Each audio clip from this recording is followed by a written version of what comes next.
आप ग्राउंड पर थे, क्या अलग आपको बंगाल पे इस बार दिखाई दिया 2026 के विधानसभा चुनाव के लिए? कैंपेन के पहले दिन से ईवीएम की मशीन तक के डिपॉजिट होते तक हमारे कार्यकर्ता डटे रहे। लेकिन ये शांतिपूर्ण चुनाव हुआ कैसे? ये बंगाल के लोगों के जहन में गया कि हम नहीं डरेंगे। बंगाल वाकई में बदल रहा है। ये बदलते बंगाल का भी एक नैरेटिव है। हम देख रहे हैं किसका वोट नहीं पड़ेगा। आप हमको वोट नहीं दोगे तो चुनाव के बाद ये उपचुनाव की स्थिति बनने के पीछे का क्या कारण है? बहुत सारे उन्होंने फेक नैरेटिव फेंकने का प्रयास किया कि मछली बंद हो जाएगी, ये हो जाएगा।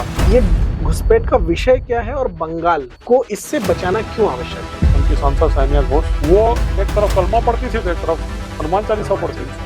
कि वो बंगाल उनको भी लगता है कि वो अगला कश्मीर बन जाएगा और उसको बनने से पहले रोकना है। उसमें जो धमकी की भाषा है वो प्रजातंत्र की भाषा है। बंगाल संभवतः अब बदल रहा है।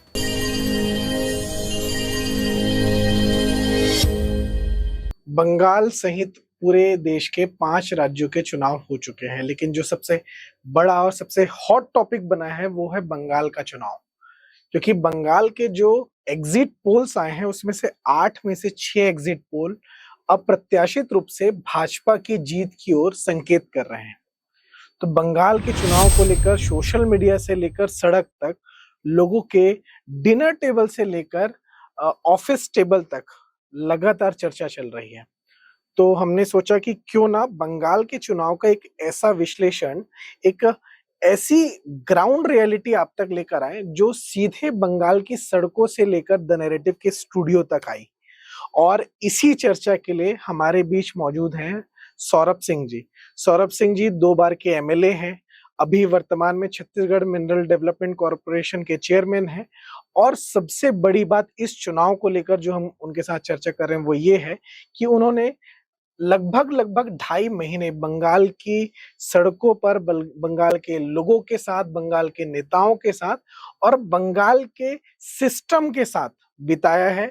अपनी पार्टी भारतीय जनता पार्टी के लिए जमीन में कैंपेनिंग करते हुए उनका अपना अनुभव कैसा रहा बंगाल के चुनाव को लेकर, उनका अपना एनालिसिस क्या है, और अब जब एग्जिट पोल आ चुके हैं तो उसको लेकर वो क्या सोच रहे हैं, साथ ही भाजपा की पूरी मशीनरी ने कैसे ग्राउंड पर काम किया, बंगाल के चुनाव में क्या क्या चीजें हमारे सामने आई, वो सारे चीजों को लेकर आज उनके साथ चर्चा करेंगे। ये एक एक्सक्लूसिव पॉडकास्ट है जो सौरभ जी के साथ है। तो चलिए आज का ये पॉडकास्ट शुरू करते हैं। सबसे पहले बहुत स्वागत है सौरभ जी आपका द नैरेटिव के प्लेटफॉर्म पर। धन्यवाद।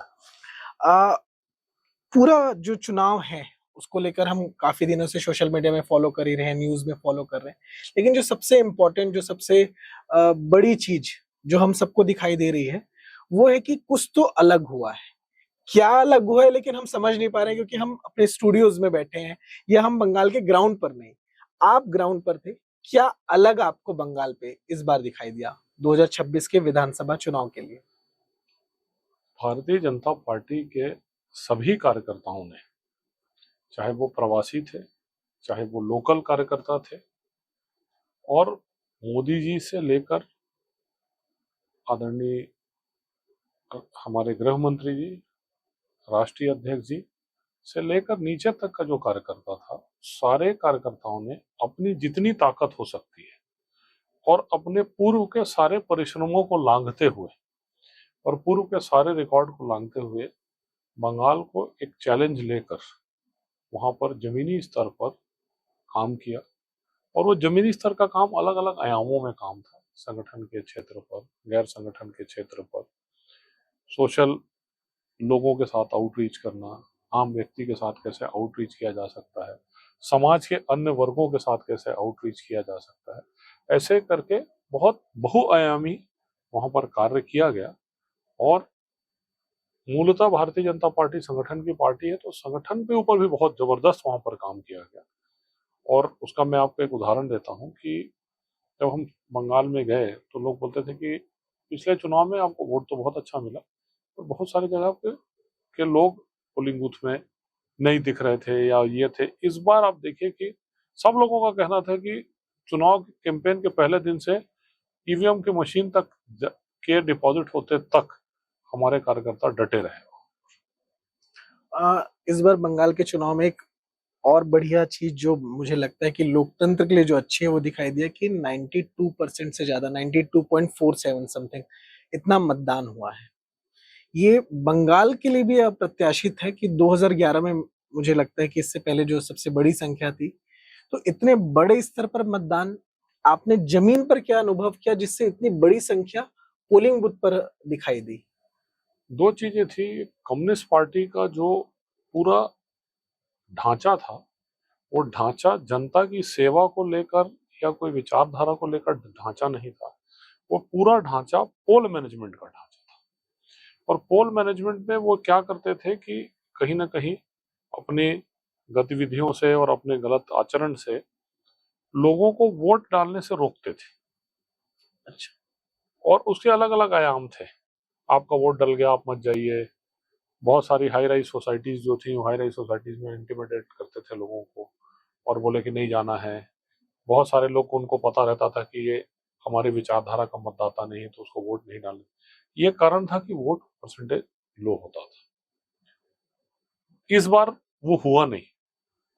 पोस्ट पोल वायलेंस की कोई बात भी नहीं हुई, प्री पोल वायलेंस भी नहीं हुआ। बंगाल के आजाद भारत के इतिहास में बंगाल में इससे शांतिपूर्ण चुनाव नहीं हुआ। ये शांति का ही प्रतीक था कि वोटिंग परसेंटेज इतनी हुई। लोगों ने रियलाइज किया, जब फर्स्ट फेज का इलेक्शन हुआ तो एप्रीहेंशन खत्म हुआ।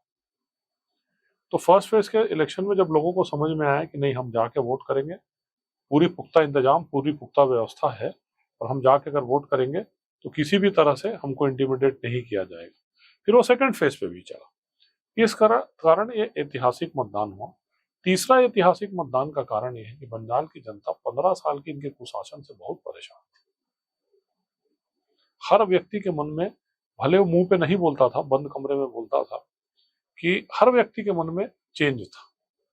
हर समाज का व्यक्ति, हर विचारधारा, हर मुल्क का व्यक्ति परेशान था। और वो परेशानी का सबब था कि ये चेंज का वोट है। पिछले अगर हम 5 दशकों की बात करें 1977 से, तो अब तक लगभग 3 ही मुख्यमंत्री हुए बंगाल में, ज्योति बसु, बुद्धदेव भट्टाचार्य और ममता बनर्जी। तीनों के कार्यकाल में चुनाव के समय बूथ कैप्चरिंग, हिंसा, पोस्ट पोल वायलेंस, यहाँ तक कि 2021 की पोस्ट पोल वायलेंस में तो हमने कई दुष्कर्म की घटनाओं को तक देखा, महिलाओं के साथ जो घटनाएं हुई। इस बार ऐसा क्या हुआ कि जो पूरा चुनाव था, अभी आपने अपनी बात में भी बताया कि शांतिपूर्ण, सबसे शांतिपूर्ण चुनाव, और उसका आउटकम ये रहा कि वोटिंग परसेंटेज बना, लेकिन ये शांतिपूर्ण चुनाव हुआ कैसे? मेरा प्रश्न इसमें ये भी है कि क्या ये सिर्फ इस बार का कंट्रोल था या बंगाल वाकई में बदल रहा है? ये बदलते बंगाल का भी एक नैरेटिव है। भारतीय जनता पार्टी के शीर्षस्थ नेतृत्व ने बंगाल की जनता को उनके स्वर्णमय इतिहास को याद दिलाया और उनको ये बोला कि ये बंगाल, जिस बंगाल ने पूरा आंदोलन चालू किया, बंकिम चंद्र जी का बंगाल, रविन्द्रनाथ टैगोर जी का बंगाल, विवेकानंद जी का बंगाल, आपके बाघा जतीन का बंगाल, सच्चिदानंद सन्याल का बंगाल, ये वो बंगाल जिस बंगाल से राजधानी बदलनी पड़ी इस डर में कि वायसराय को गोली ना पड़ जाए। बिल्कुल। 1911 में वो बंगाल अगर डरने लगे वोट करने के लिए, इस बात का जो हमारे शीर्षस्थ नेतृत्व ने इस बात का जो अपील किया, ये बंगाल के लोगों के जहन में गया कि हम नहीं डरेंगे, हम बिना डर के वोट करेंगे। और कोई हमारे पीछे खड़ा है जो हमारे को, हमारे स्वर्णिम इतिहास को, उनके जो अंदर की मानस था, जिस मानस को ये कम्युनिस्ट के शासनकाल और टीएमसी के शासनकाल ने, उनका जो स्वाभिमान था जिसको किल कर दिया था, वो स्वाभिमान फिर से जागा। उसको जगाने में भारतीय जनता पार्टी का शीर्षस्थ नेतृत्व का सबसे बड़ा योगदान। जो एक शांतिपूर्ण चुनाव को लेकर बात की जा रही है कि सेंट्रल फोर्सेस का डिप्लॉयमेंट हुआ, हम देखते हैं देश के अन्य राज्यों में भी चुनाव हुए, लेकिन वहां पे सेंट्रल फोर्सेस का डिप्लॉयमेंट होता है, लेकिन इतनी बड़ी संख्या में नहीं होता। 2,40,000 के आसपास सेंट्रल फोर्सेस थी। तो ऐसी क्या मतलब परिस्थितियां बनी है बंगाल में? सिस्टम ऐसा क्या बना था कि जो लोकल सिस्टम है, राज्य का सिस्टम है, उसके भरोसे चुनाव नहीं कराया जा सकता था? आपको क्या दिखता है जमीन? देखिए क्या होता था कि वहां पर पोलिंग बूथ में जब हम जाते थे तो सेंट्रल फोर्सेस जनरली, जब यहाँ चुनाव होते हैं तो 3-4 लोग सेंट्रल फोर्सेस जी के पोलिंग बूथ बिल्कुल। के सामने खड़े होते हैं। वो 3-4 लोग जो खड़े होते थे और वो उनके जो गुंडे इकट्ठा हो जाते थे। वहां का ट्रैक था कि इस बार कानून बना कि 100 मीटर के आगे किसी को नहीं जाना है, 100 मीटर पे ही सेंट्रल फोर्सेस खड़ी रहती थी। ये कहते थे खसकते खसकते खसकते खसकते पोलिंग बूथ तक घुस जाते थे। फिर पोलिंग बूथ में लोगों को इंटिमेट करना, हम देख रहे हैं किसका वोट पड़ेगा, हम देख रहे हैं किसका वोट नहीं पड़ेगा, आप हमको वोट नहीं दोगे तो चुनाव के बाद देखेंगे। ये दुर्भाग्य था इस प्रजातंत्र का कि इस प्रजातंत्र में नेताओं के बीच में प्रतिस्पर्धा हो सकती है, नेताओं के बीच में लड़ाई हो सकती है, पर आप चुनाव के बाद एक आम मतदाता जिसको भारत के संविधान में अधिकार है अपने वोट के को प्रयोग करने का, वो गुप्त मतदान है और मत का दान है उसका। उस मतदान में वो जो मतदान का प्रयोग कर रहा है, उस मतदान के प्रयोग के लिए उसको मारा जा रहा है। ये चीज 2021 के चुनाव के बाद हुई, जो भारतीय जनता पार्टी के लिए, हमारे शीर्षस्थ नेतृत्व के लिए, आदरणीय प्रधानमंत्री जी के लिए भी शॉकिंग था कि इतने नीचे स्तर तक व्यक्ति उतर सकता है। जिस व्यक्ति को, जिस पार्टी को जिताकर जनता ने प्यार दिया, सम्मान दिया, जिताया, वही अपनी जनता को मारे। नहीं तो उन्हीं ये लोग मारे। 2021 में इस तरह से घटना हुई, लेकिन ये सिस्टम डेवलप ये सिस्टम डेवलप हुआ। क्या ये टीएमसी ने किया या कम्युनिस्ट सरकार जब थी उस समय से? कम्युनिस्ट सरकार के समय से सिस्टम धीरे धीरे डेवलप होते गया। टीएमसी उसको अंतिम चरम तक ले गई, क्योंकि टीएमसी के पास ना तो कोई आइडियोलॉजी है, ना कोई एजेंडा है। उनको तो, उनका सिर्फ एक ही सिस्टम है कि फेक नैरेटिव खड़ा करो, लोगों को इंटिमिडेट करो और अपने वोट निकालो। यही टर्म टीएमसी का पूरा नैरेटिव है। बाकी उनके पास कुछ भी नहीं है बताने के लिए। आइडियोलॉजी नाम की रीजनल पार्टी की तो कोई आइडियोलॉजी होती नहीं। बिल्कुल। तो आइडियोलॉजी उनके पास कुछ है नहीं। तो वो तो क्या है कि बिल्ली के भाग में चीखा फुटे टाइप वो 15 साल चला लिए। और जिस दिन जहां पर भारतीय जनता पार्टी, पिछले चुनाव में हम 2 से 77 पहुंचे और 77 से इस बार सरकार बना रहे। मैं आऊंगा भी आपके इस कॉन्फिडेंस पे बात करने के लिए, लेकिन अभी आज जब 2 मई को हम ये वीडियो रिकॉर्ड कर रहे हैं, आज ही 2 विधानसभा सीटों पर उपचुनाव हुए हैं। उपचुनाव की स्थिति क्यों बनी? विधानसभा सीटों के कुछ पोलिंग बूथ पर उपचुनाव जो आज हो रहे हैं, संभवतः मेरे ख्याल से 15 ऐसे पोलिंग बूथ है। ये उपचुनाव की स्थिति बनने के पीछे का क्या कारण है? और एक चीज ये देखा जा रहा है कि इस उपचुनाव में भी बड़ी संख्या में, मैं 3 बजे तक का डेटा देख रहा था, तो लगभग 40-50% को पार कर चुका था। तो वो इतने बड़े नंबर्स में उपचुनाव में कभी वोटिंग नहीं देखी जाती, वो भी सिर्फ 2 दिन बाद ही वोटिंग हो रही है, 3-4 दिन बाद। ये स्थिति क्यों बनी? और दूसरा, पब्लिक अभी भी बड़ी संख्या में निकल कर आने को क्यों तैयार है? कभी कभी क्या होता है, कभी ईवीएम मशीन में कोई प्रॉब्लम आ गई, या ये समझ में आया कि यहाँ पर कुछ इलेक्ट्रॉल मेल प्रैक्टिसेस की गुंजाइश थी, तो ये पावर रहता है कि जो डिस्ट्रिक्ट रिटर्निंग ऑफिसर रहता है या ऑब्जर्वर रहता है, वो एक पोलिंग बूथ के रिजल्ट को, माने वोटिंग को काउंटर माइंड करके रीपोलिंग करा सकता है। तो उन्होंने रीपोलिंग का निर्णय लिया। ये भी रीपोलिंग का जो निर्णय था, वो भी एक मापदंड था कि फ्री एंड फेयर इलेक्शन हो। दुर्भाग्य की बात है कि अगर फ्री एंड फेयर इलेक्शन करने का प्रयास किया जा रहा है, उसको भी राजनीतिक प्लेटफॉर्म में खड़ा कर दिया जाता है। बिल्कुल। और माननीय गृह मंत्री जी ने जिस बात को कहा कि भाई फोर्सेज यहाँ पे नहीं जाएंगी, फोर्सेज आपकी सेफ्टी सिक्योरिटी के लिए हैं। जी, उन्होंने बिल्कुल कहा कि लगभग 70,000 की जो फोर्सेज हैं, वो चुनाव के बाद 2 महीने बाद तक रहेंगे। इससे भी बहुत ज्यादा लोगों के बीच में कॉन्फिडेंस डेवलप हुआ, लोगों ने जाकर वहां पर वोट किया। एग्जिट पोल की बात करते हैं। दूसरे चरण का चुनाव होता है, शाम को एग्जिट पोल्स आते हैं, और 8 एग्जिट पोल्स में से 6 में भाजपा को बहुमत दिखाई दे रहा है, 2 में टीएमसी की सरकार बन रही है। तो जो 6 एग्जिट पोल्स हैं, उनके जो आंकड़े आ रहे हैं, वो संभवतः आपने भी देखे ही होंगे। वो आंकड़े क्या जमीन से कितने कनेक्टेड हैं? वो आंकड़े जमीन को की सच्चाई कितना बता रहे हैं? क्योंकि आप 2.5 महीना जमीन पर रहे हैं, आप भाजपा के कार्यकर्ता हैं, हो सकता है कि आप भाजपा के पक्ष का सुन के आपको अच्छा भी लग रहा हो, लेकिन फिर भी जो जमीनी वास्तविकता है, आपने क्या महसूस किया, और एग्जिट पोल के आंकड़े क्या आपके उस अनुभव को सामने ला रहे हैं? एग्जिट पोल के जो एवरेज आंकड़े हैं, करीब करीब जो हमारा पूर्वानुमान है उसके आसपास ही है। मेरा निजी रूप से जो पूर्वानुमान है उसके आसपास है। बंगाल में स्थितियां बहुत तेजी से बदली है। तेजी से बदली परिस्थितियों के 2-3 कारण थे। एक तो जो वहां पर ये दबाव की राजनीति थी, डर की राजनीति थी, वो धीरे धीरे खत्म हुई। दूसरा चीज कि जो इनके फॉल्स और फेक नैरेटिव थे, फॉल्स और फेक नैरेटिव पिछली बार चल के कभी पैर टूट जाता था, जी बिल्कुल, कभी कुछ और हो जाता था, चुनाव के नतीजों के दिन ही वो पट्टी खुल जाती था। नहीं, पट्टी खुल जाती थी नतीजों के दिन। तो इस तरह से ये जो फेक नैरेटिव थे, इस बार वो फेक नैरेटिव चले नहीं। बहुत सारे उन्होंने फेक नैरेटिव फेंकने का प्रयास किया कि मछली बंद हो जाएगी, ये हो जाएगा, वो हो जाएगा। हर दिन हर समय नया सगुफ्ता वो छोड़ते थे। बट इस बार जनता ने भारतीय जनता पार्टी के जो हमारे नेता थे उन लोगों की बात पर विश्वास किया। विश्वास करके इस फेक नैरेटिव को उन्होंने जनता ने कैच नहीं किया। दूसरी चीज, बंगाल के लोग बहुत बुद्धिमान हैं और बुद्धिजीवी लोग हैं। उनने रियलाइज कर लिया कि इनका सही चरित्र को वो समझ गए। समझ तो पहले भी गए थे, पर कारण ये था कि आचार संहिता लगते तक जनता बोल नहीं रही थी, चुप थी, अपने ओपिनियंस को अपने तक रख रही थी। पर आचार संहिता लगने के बाद थोड़ा सा वोकलिटी आई। फिर जब उनको रियलाइज हुआ कि इलेक्शन भी फ्री एंड फेयर होगा, फिर उनको रियलाइज हुआ कि भारतीय जनता पार्टी हमारे साथ खड़ी है, तो वोकल जो लोग हम लोगों से बात करने में हिचकिचाते थे वो वोकलिटी से बोलने लगे। पहले एक बात चलती थी, चौपे चौप कमल छाप, जी, चुपके चुपके कमल छाप। कमल छाप। पर अब वो बाद में खुल के होने लगा कि बदलाव बदलाव बदलाव बदलाव।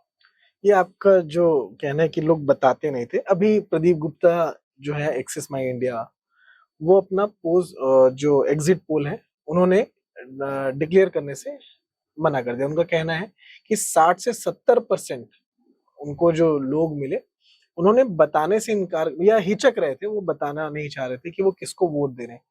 क्या ये स्टेटमेंट ही अपने आप में एग्जिट पोल नहीं लगता है आपको? ये सबसे बड़ा एग्जिट पोल है। बदलाव जब होता है, एक तरफ देखिए तानाशाह पार्टी बैठी हुई है, उस तानाशाह पार्टी के विरुद्ध में पूरी जनता खड़ी हुई है और एक राष्ट्रवादी पार्टी उस जनता के साथ खड़ी है जी, तो उस परिस्थिति में वो जनता क्या करेगी? बिल्कुल। और इन्हीं प्रदीप गुप्ता का स्टेटमेंट है 2021 का ही, मैं सुन रहा था कि उस समय लगभग 20% पब्लिक ऐसी थी जो बता नहीं रही थी कि उन्होंने किसको वोट दिया, और भाजपा की 77 सीट थी। इस बार उन्होंने रखा है कि 70% पब्लिक ऐसी है जो बताना नहीं चाह रही है कि वो किसे वोट दे रही है। तो वो दिख भी रहा है। मैं वही कह रहा हूँ कि ये अपने आप में ही एग्जिट पोल है। ये अपने आप में एग्जिट पोल है। आदमी वहां पर कोई आदमी हमको नहीं मिला जो ये बोला कि हम तो टीएमसी को वोट देंगे। मैं अपना वोट भारतीय जनता पार्टी को दूंगा, तो आप अपना वोट देंगे? बिल्कुल बिल्कुल, मेरा परिवार भी भारतीय जनता पार्टी को वोट देगा। परंतु चुनाव कौन जीतेगा? तो फिर चुनाव कौन जीतेगा? तो फिर वो बताते थे साहब आप ये रोक लेंगे, ये रोक लेंगे, कर ये रुक जाएगा तो आप जीत जाओगे चुनाव। तो अपने मन का वो भय को बताते थे। मतलब समाधान भी बंगाल ने बताया कि आप ऐसा ऐसा कर लीजिएगा, तो अगर ऐसा हो जाएगा, ऐसी परिस्थितियां बन जाएंगी तो आप लोग जीत जाएंगे। और पर मैं अपना वोट नहीं दूंगा, मैं तो वोट भाजपा को दूंगा, मैं चेंज के लिए वोट। हर ही आदमी अगर चेंज के लिए वोट कर रहा है तो फिर उनको वोट दे कौन रहा है? आपने जो बताया कि ममता बनर्जी जो उनकी पार्टी है टीएमसी, उनका एक नैरेटिव हर बार चलता था, कभी बाहरी वर्सेस बंगाली, कभी वो पैर वाला में पट्टी बांधने वाला। इस बार लेकिन टीएमसी बहुत डिफेंसिव दिखी। हर बार क्या होता था कि ममता दीदी नैरेटिव सेट करती थी और बीजेपी उसका जवाब देने लगती थी। इस बार भाजपा ने नैरेटिव सेट किया और टीएमसी उसका जवाब देती रह गई। ये अंतर क्या दिखा आपको? लंबे कम्युनिस्ट काल के शासन के कारण वहां पर धर्म के प्रति जो कम्युनिज्म का बेसिक सिद्धांत है, ये धर्म के प्रति एलर्जी खड़ी कर। ऐसा नहीं कि बंगाल में धर्म नहीं था, काली माँ की पूजा होती है, तारापीठ की पूजा होती है और सब तरह की पूजा होती है। पर अगर आपने धर्म को, आप उनका ये कहना था कि धर्म तो आपके ड्राइंग रूम तक है, बाहर क्यों लाते हो? पर अब वहां की जनता अपने धर्म को, क्योंकि इस सरकार ने जो तुष्टीकरण की राजनीति की, उस तुष्टीकरण की राजनीति से वहां का आम मानस परेशान हो गया था। तो उन्होंने कहा कि भाई जब आप एक तुष्टीकरण की राजनीति आप चला रहे हैं तो हम भी पूरा चले, हम भी खुल के लिख लेंगे। तो पहली बार ऐसा हुआ कि डिफेंसिव ऐसा था कि रामनवमी का जो जुलूस निकल रहा था, उस जुलूस की आरती टीएमसी वालों ने कराई। और आपको याद होगा कि अगर ममता बनर्जी जी की रैली में कोई जय श्री राम बोल देता था तो गाड़ी से उतर के उसको दौड़ाती। बिल्कुल बिल्कुल, वो वीडियो हम इस पॉडकास्ट में भी चलाएंगे कि जिसमें ऐसा हुआ है।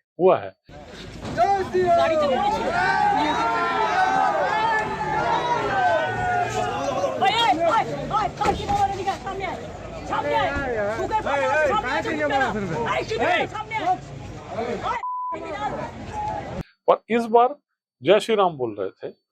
ममता बनर्जी जी भी जय बांग्ला जय श्री राम बोलती थी, कई जगह जय माँ काली बोला। उनकी एक स्टार प्रचारक थी, उनकी सांसद सानिया घोष, वो एक तरफ कलमा पढ़ती थी तो एक तरफ हनुमान चालीसा हनुमान पढ़ती थी। चालीसा पढ़ रहे थे। तो ये जनमानस का बदलाव था और ये जनमानस के बदलाव को टीएमसी को भी एक्सेप्ट करना पड़ा। तो जो आप कह रहे हैं कि एक तरफ कम्युनिस्ट सरकार के समय जो जनमानस था वो कहीं ना कहीं अपने आस्थाओं को नहीं मानेगा, खासकर हिंदू समाज में ये आ गया था। तो अब वाम से राम की ओर जा रहा है बंगाल, बिल्कुल जा रहा है। वैचारिक रूप से समाज भी बदल रहा है। समाज बदला है। देखिए ये वही बंगाल है जिसमें आर्य समाज आया, जिसमें ब्रह्म समाज आया, जिसमें ईश्वर चंद्र विद्यासागर जी थे। ये यही बंगाल है जहाँ बंकिम चंद्र जी के आनंद मठ से कहानियां चालू हुई। पूरा जो रिलीजियस रेनेसांस का मूवमेंट था, चाहे वो विवेकानंद जी ने किया, चाहे स्वामी रामकृष्ण परमहंस ने किया, चाहे अरबिंदो जी ने किया, रिलीजियस रेनेसांस का जो मूवमेंट था वो बंगाल से ही चालू। तो बंगाल के लोगों को थोड़ा सा समय लगा बट उन्होंने रियलाइज किया। तो ये मैं तो इसको मानता हूं कि ये रीअवेकनिंग ऑफ बंगाल है। बिल्कुल। एक और विषय जो रीअवेकनिंग से ही जुड़ा है, हमने लंबे समय तक, मैं ये कहूंगा कि जब भारत का विभाजन हुआ उस समय से ही देखा है कि घुसपैठ एक बड़ी समस्या रही है बंगाल में, और भाजपा का हमेशा से ही मुद्दा रहा है। तो जो बांग्लादेशी घुसपैठ वाला विषय है, जिसको देश के गृह मंत्री, देश के प्रधानमंत्री और बंगाल में प्रचार करने वाले लगभग सभी नेताओं ने उस विषय को प्रमुखता से उठाया। ये घुसपैठ का विषय, मुझे लगता है कि अभी तक जो आम जनता है उनको ये लगता है कि ये सिर्फ राजनीति का विषय है, लेकिन मुझे कई लोगों से चर्चा के बाद समझ आता है कि ये राजनीति का नहीं, आंतरिक सुरक्षा का, डेमोग्राफिक जो परिवर्तन है उसका विषय है। ये घुसपैठ का विषय क्या है और बंगाल को इससे बचाना क्यों आवश्यक है, ये अगर आप थोड़ा और विस्तार से बता पाए। देखिए दो चीजें हैं। इतिहास में जाइए तो 1947 के पार्टीशन के बाद ईस्ट पाकिस्तान बना, जिसको आप बांग्लादेश बोलते हैं 1971 के बाद। अगर आप नक्शा खोल के देखिए तो पूरे भारत के नक्शा के बीच में बांग्लादेश है, और बांग्लादेश में डेमोग्राफिक पॉपुलेशन एक्सप्लोजन है और पर कैपेसिटी जो उनकी होल्डिंग है, माने डेंसिटी और जो पॉपुलेशन है बहुत हाई है। ये डेंसिटी ऑफ पॉपुलेशन और पॉवर्टी और उनका बैकवर्डनेस कहीं ना कहीं उनको बेहतर अपॉर्चुनिटी के लिए भारत आने के लिए वो करता है। दूसरा, ये पहले क्या हुआ, सिस्टम ऐसा चालू हुआ कि 1947 में हिंदू वहां से आए रिफ्यूजी होकर, उनको भेजा गया प्रताड़ित करके। फिर ईस्ट पाकिस्तान में याहिया खान के टाइम पर भी प्रताड़ित किया गया। बहुत सारे लोग आके हमारे छत्तीसगढ़ में पखानजोर में माना कैंप में रहे, तो वो हुआ। तो एक पैटर्न ऑफ डेमोग्राफिक फ्लो का पैटर्न लगातार बना रहा, पर हमने हिंदुओं को साथ एक्सेप्ट किया। हिंदू जाएंगे कहाँ, बिल्कुल वो आए यहाँ पर। उस बीच में क्या हुआ कि जब वहाँ पॉपुलेशन एक्सप्लोजन हो रहा है तो कोई जॉब अपॉर्चुनिटी नहीं है, गरीबी है, काम करने की जगह नहीं है। तो भारत चलो और गरीबी में कहीं ना कहीं अपनी जगह में। अब क्या होता है, वो जो बांग्लादेश से लोग आते हैं वो बंगला बोलते हैं, उनको डिसाइफर करना, उनको चिन्हांकित करना बहुत डिफिकल्ट है। आप अगर बर्मा से कोई आ रहा है तो उसको आप पहचान सकते हैं, उनकी पहचान नहीं होती, एक समस्या। दूसरी समस्या जो है कि मोदी जी के आने के पहले 2014 के पहले तो कहीं पर भी बॉर्डर का डिमार्केशन नहीं था, इनक्लेव्स थे जी। वो इनक्लेव्स का डिमार्केशन और एक्सचेंज हुआ जी, और एक्सचेंज होकर पहली बार ये प्रक्रिया चालू हुई कि हमको बॉर्डर को फेंसिंग करना है। अब बांग्लादेश के साथ जो हमारा बॉर्डर है, 350 किलोमीटर का जो बॉर्डर है, उस बॉर्डर को फेंस ही नहीं करने दिया ममता बनर्जी ने। जो उनके लिए सब चीज वोट की पॉलिटिक्स, राष्ट्रीय सुरक्षा, राष्ट्र हित, इस पर कहीं पर भी सोच। अगर वो 350 किलोमीटर को फेंसिंग करते, तो अगर उनको फेंसिंग करते तो उसमें हम कहीं ना कहीं घुसपैठिए को रोक सकते। दूसरा, ज्योग्राफी भी थोड़ी सी वहां पर डिफिकल्ट है, नदी है, नाले हैं, नदियों का फ्लो है, बार बार नदियां कोर्स चेंज करती रहती हैं, तो आप फेंसिंग करते हैं तो 2 साल बाद वो फेंसिंग उड़ जाती है। तो वो डिमार्केशन भी, सुंदरबन का पूरा दलदली क्षेत्र से ऊपर तक आप जाइए तो जहां पर फरक्का है वहां तक भी अगर आप जाइए और आगे ब्रह्मपुत्र नदी जहां से आती है, वो पूरा क्षेत्र जो है वो डेल्टा का क्षेत्र है जी। तो ज्योग्राफिकली चैलेंज है वहां। तो फेंसिंग करना पहले चैलेंज, फिर फेंसिंग करना जब सरकार ने चालू किया तो बहुत सारे एरिया में जहां पर हमारी सरकारें थी, भारतीय जनता पार्टी की सरकारों ने या हमारे इंडिया की सरकारों ने, वहां पर बढ़िया आराम से फेंसिंग से घुसपैठी रुकी। यहाँ पर फेंसिंग से घुसपैठे फेंसिंग ही नहीं करने दिया, क्योंकि उनके लिए वोट पॉलिटिक्स थी। दूसरी चीज, जब घुसपैठियों का मामला इसलिए ज्यादा इंपॉर्टेंट आता है, जब घुसपैठिया वहां से यहाँ आता है तो वो जो 500 रुपए के वेजेस का काम है उसको 300 रुपए में कर देता है, तो स्थानीय आदमी का वेज खराब होती है। सरकार का जो लाभ का काम है, राशन मिल रहा है, बाकी जी सारी चीजें, फर्जी अपना कार्ड बनवा लेते हैं, बिल्कुल। फर्जी, फिर वो फर्जी नागरिकता ले लेते हैं। नागरिकता लेने के बाद जो उनको अधिकार मिलने लगते हैं, वो कहीं ना कहीं वो अधिकार अगर वो अतिरिक्त पा रहे हैं तो वहां के स्थानीय आदमी के अधिकार का हनन उनके करके पा रहे अधिकार हैं। जी बिल्कुल। फिर वो रोड में बसने लगते हैं, फुटपाथों में बसने लगते हैं, अवैध खुली जमीनों पर बसने लगते हैं। तो किसी की जमीन पर, आप निजी जमीन पर जाकर बस गए, किसी के दुकान के सामने फुटपाथ पर बस गए, कहीं पर और बस गए, तो उस तरह से फिर सोशल सिक्योरिटी, नेशनल सिक्योरिटी और सोशल सिक्योरिटी के दोनों के हजार्ड खड़े होते हैं। जी उसके बाद वो अपने ग्रुप बना फिर लेते वो हैं और अपने वो ग्रुप बना वोटिंग लेते हैं, राइट्स फिर के वोटिंग दम राइट्स पे के प्रति वो हो जाते हैं, ब्लैकमेल करने फिर लगते हैं। ब्लैकमेल करने लगते हैं, फिर अपने वोटिंग राइट्स हो जाते हैं, फिर उनके पट्टे बन जाते हैं, फिर उनको जी हम नेचुरलाइज सिटीजन बना देते हैं। और नेचुरलाइज सिटीजन बनाने के बाद होता क्या है कि हमारे रिसोर्सेज का ड्रेन होता है, जी बिल्कुल। और हमारे लोगों के जो अधिकार हैं उस अधिकार का ड्रेन होता है। वो आदमी आता है, उसको तो 2 वक्त की रोटी कमाना है, वहां पर बांग्लादेश में 200 रुपए की रोजी है। यहाँ आता है तो अगर उसको 400 में मिल जाता है तो बहुत होता है, तो 100 रुपए कम में काम करता है, तो नेचुरली बंगाल की रोजी जी 40 रुपए हो जाती है। तो इस ढंग से पूरे बंगाल को वो नुकसान कर रहे एक चीज और बंगाल को लेके बहुत अहम लगा मुझे कि मैंने इतनी जगह पे प्रधानमंत्री नरेंद्र मोदी जी का बहुत सी जगह पे चुनावी सभा देखी, वो सभा करते हैं और वहां से निकल जाते हैं। अमित शाह जी को भी देखा कि वो कई जगह पे 1 या 2 दिन सभा करते हैं फिर निकल जाते हैं। लेकिन इस बार दोनों ने, प्रधानमंत्री जी ने भी और गृह मंत्री जी ने भी, दोनों ने कैंपिंग की। अमित शाह जी तो लंबे समय तक रहे, उसके अलावा भाजपा के जो राष्ट्रीय अध्यक्ष हैं उन्होंने भी कैंपिंग की। तो दो मेरा प्रश्न है इसी विषय को लेकर। एक तो वो बंगाल को इतना महत्वपूर्ण, इतना इंपॉर्टेंस जो दे रहे हैं, क्या वो कारण ये है कि वो बंगाल, उनको भी लगता है कि वो अगला कश्मीर बन जाएगा और उसको बनने से पहले रोकना है? और दूसरी चीज ये कि जब छत्तीसगढ़ से सौरभ सिंह जी जैसे कार्यकर्ता वहां पर पहुंचते हैं और वो देखते हैं कि उनके प्रधानमंत्री, उनके गृह मंत्री, उनके राष्ट्रीय अध्यक्ष इस लेवल पे कैंपेनिंग करके, इस लेवल पे पेनिट्रेशन कर रहे हैं और योजनाएं बना रहे हैं और इलेक्शन कैंपेनिंग कर रहे हैं, तो जब वैसे कार्यकर्ता उनको देखते हैं तो उनके मन में मोटिवेशन कैसे रहता है काम करने का? मुझे दोनों का आंसर। हैं। आपने बहुत सही बात बोली। जब शीर्षस्थ नेतृत्व माननीय प्रधानमंत्री जी, जो विश्व के सबसे लोकप्रिय नेता हैं, माननीय गृह मंत्री जी, जिनके नाम पर अभी छत्तीसगढ़ तो उनको जीवन भर याद रहेगा जी कि नक्सलवाद उन्होंने बिल्कुल, छत्तीसगढ़ में उन्होंने समाप्त एक कर दिया। बड़ा, ये इतनी बड़ी उपलब्धि है जो इतिहास के सुनहरे पन्नों में लिखी जी जाएगी। बिल्कुल, तो वो ने कर दिया। और जिस शिद्दत से वो दोनों लोग और राष्ट्रीय अध्यक्ष जी, जिस शिद्दत से वो लोग वहां पर लगे थे, तो एक आम कार्यकर्ता, चाहे वो बूथ लेवल का भी कार्यकर्ता है, उस कार्यकर्ता के मन में भी ये भाव आता है कि अगर हमारा नेता इतनी शिद्दत से लगा है तो हम भी इस महायुद्ध में, इस महायज्ञ में अपनी आहुति पूरी दें। तो इस तन्मयता से, इस भावना से सभी भारतीय जनता पार्टी के कार्यकर्ता वहां पर काम कर रहे थे।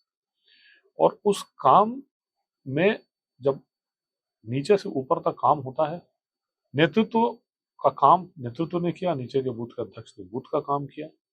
पर एक बात जरूर है कि जिस एनर्जी के साथ इन तीनों ने कैंपेन किया, अंतिम दिनों में टेम्परेचर इतना हाई हो गया था और इतनी भीड़ आती थी इनके रोड जी शोज में और कार्यक्रमों में, कहीं पर ये नहीं कहा गया कि साहब 12 बजे कार्यक्रम है तो हम 12 बजे कार्यक्रम में भीड़ कैसे लेंगे। अब जी। भीड़ आएगी और भीड़ के कार्यक्रम होते और थे। अमित शाह जी ने इस चीज का उल्लेख भी किया, वो हाँ, तपती धूप में तपती लोगों के, धूप में लोग आते थे और लोग इंतजार करते थे हमारे नेताओं का, और इंतजार करने के बाद सुनते थे और जो रिएक्शन था पब्लिक का। और इसलिए आप देखिए कि प्रधानमंत्री जी ने अपने एक अभिभाषण में कहा कि मैं कभी प्रेडिक्शन नहीं करता चुनाव में, बट इस बार प्रेडिक्शन कर रहा हूँ। अंत में प्रधानमंत्री जी ने एक बात और बोली कि फिर आऊंगा लौट के, जी बिल्कुल, शपथ ग्रहण में। शपथ ग्रहण में। तो उनका जो लंबा राजनीतिक अनुभव है, तो वो लंबा राजनीतिक अनुभव ही इस चीज को पर्दाइश करता है कि रिजल्ट क्या होगा। जी तो उन्होंने अभूतपूर्व मेहनत की, और बंगाल में मेहनत करने का आदरणीय राष्ट्रीय अध्यक्ष जी, आदरणीय गृह मंत्री जी और आदरणीय प्रधानमंत्री जी बंगाल को एक चैलेंज के रूप में देख रहे थे कि जो वहां पर हो रहा था, उन लोगों को सब बातों की जानकारियां रहती, आप हम लोग तो सूक्ष्म थोड़ी बहुत जानकारी है जी। जो हम लोग के पास आती है, उनके पास तो सब तरह की जानकारी आती है। तो बंगाल में जिस तरह से नेशनल इंटीग्रेशन को लेकर और इंटरनल सिक्योरिटी का चैलेंज भविष्य में बनता, तो उसको बचाने का ये चुनाव था। तो ये चुनाव जो था वो चुनाव save Bengal, save India and make Bengal great, जी। इसी मतलब इसी उद्देश्य के साथ और इसी मुहिम के मुहिम साथ के साथ, उसी जुनून के साथ और उसी ताकत के साथ भारतीय जनता पार्टी ने ये चुनाव लड़ा और 100% सकारात्मक रिजल्ट है। दो अनुभव आपके जानना चाहूंगा मैं, क्योंकि आपने लंबा समय वहां बिताया। एक तो ये है कि महुआ मोइत्रा वाला एक इंसिडेंट हुआ सोशल मीडिया में, वो क्या था? कुछ ऐसा था जिसने काफी स्पार्क लाया पूरे कैंपेन के बीच में। आपका निजी अनुभव कैसा रहा और आपने आसपास उस चीज को लेकर क्या देखा? हम लोग काम कर रहे थे, जो दिशा निर्देश हम लोग को ऊपर से पार्टी को मिल रहा था उस हिसाब से हम लोग काम कर रहे थे। और कुछ ऐसा काम जरूर कर रहे होंगे और कुछ ठीक ढंग से काम कर रहे होंगे, और जिस कारण उनको तकलीफ हुई होगी, तो इस कारण वो उन्होंने ट्वीट किया। बट वो ट्वीट को भी अगर आप पढ़िए तो उसमें जो धमकी की भाषा है वो प्रजातंत्र की भाषा नहीं है। बिल्कुल। और वो जिस ढंग की वो भाषा कर रहे हैं तो टेररिस्ट लोग की भाषा उपयोग कर रहे हैं।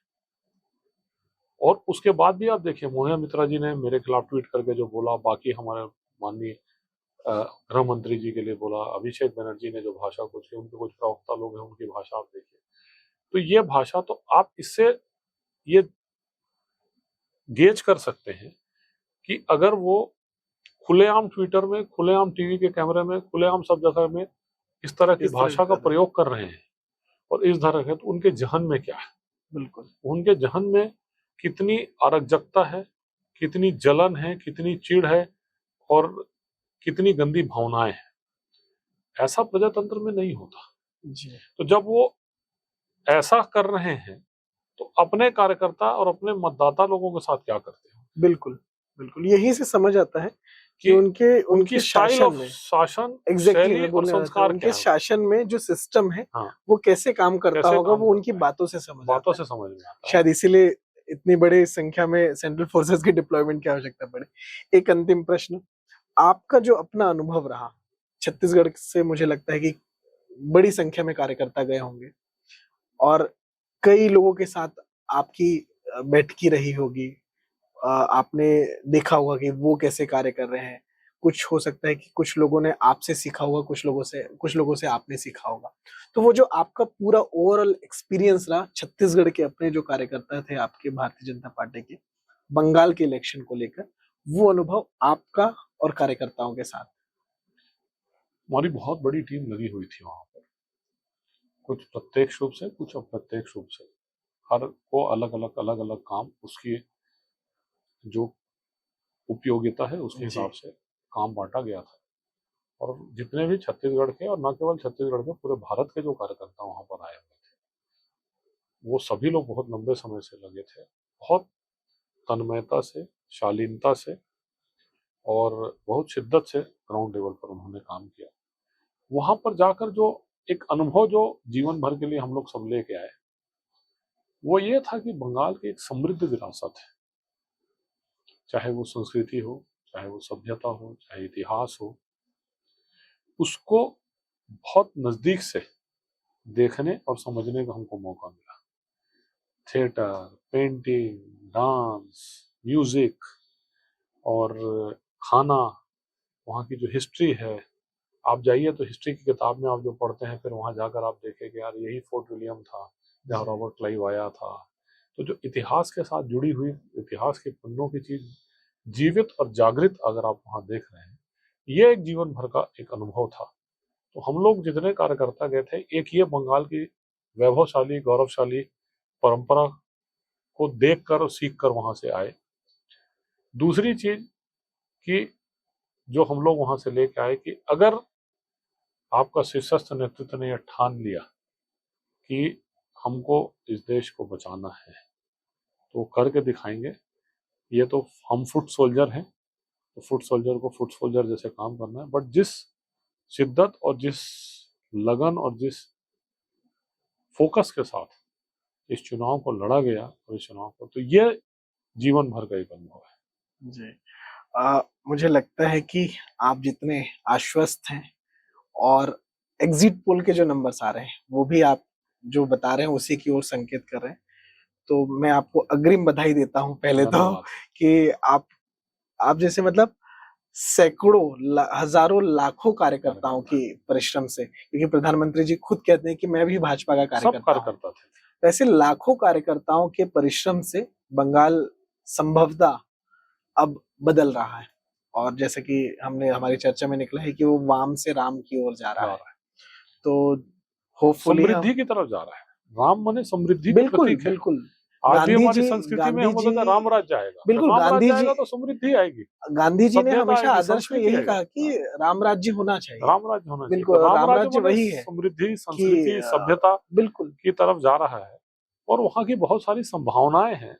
आप देखिए आने वाले समय में बंगाल एक ग्लोरीफाइड स्टेट अपनी संस्कृति, सभ्यता के साथ इकोनॉमिक ग्रोथ और भारत के साथ इंटीग्रेट, बहुत सारी केंद्र सरकार की योजनाएं वहां नहीं चलती, बहुत सारी चीजें ऐसे होती है, देख के दुख लगता था कि बहुत सारी योजनाओं का लाभ जिसको भारत के अन्य राज्यों में मिल रहा है, गैर भाजपा शासित राज्यों में भी मिल रहा है। जी बिल्कुल।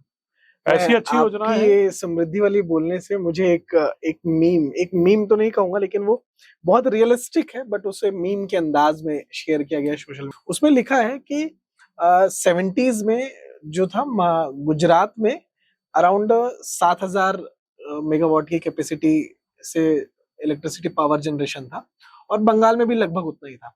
अभी एट प्रेजेंट बंगाल में लगभग 11-12 हजार है और गुजरात में लगभग 71,000 है। तो वो जो अंतर है, तो उसमें मीम में लिखा गया है कि एक है left style of governance and दूसरे साइड लिखा है कि हिंदू स्टाइल ऑफ गवर्नेंस। तो मुझे लगता है कि अगर देश को समृद्धि हिंदू स्टाइल ऑफ गवर्नेंस से आ सकती है तो वही सही, लेकिन समृद्धि आनी चाहिए और बेहतर तरीके से आनी चाहिए। देखिए पहले लोग मजाक करते थे जब कांग्रेस का शासन काल था, तो जो वामपंथी विदेशी लोग थे वो बोलते थे Hindu rate of growth. Exactly. अब उनको अपनी बात को वापस लेना पड़ा है, Hindu rate of growth is best in the world. जी। थैंक यू सौरभ जी, बहुत बहुत धन्यवाद। आपने मतलब बहुत डीप इंसाइट्स दिए हमें बंगाल चुनाव के, और मुझे आशा है कि आपकी बात सही होगी, इसलिए मैं अग्रिम शुभकामनाएं आपको दे रहा हूँ कि आज आपके साथ चर्चा में बैठा हूँ, तो इसकी शुभकामनाएं। और जरूर मैं रिजल्ट के बाद आपको फोन करूंगा और आपकी आवाज में सुनना चाहूंगा कि आपने जो कहा है वो कितना हद तक सामने सच आया है। ऐसी ही एक्सक्लूसिव इंटरव्यूज, पॉडकास्ट और स्टोरीज देखने के लिए आप देखते रहें द नैरेटिव।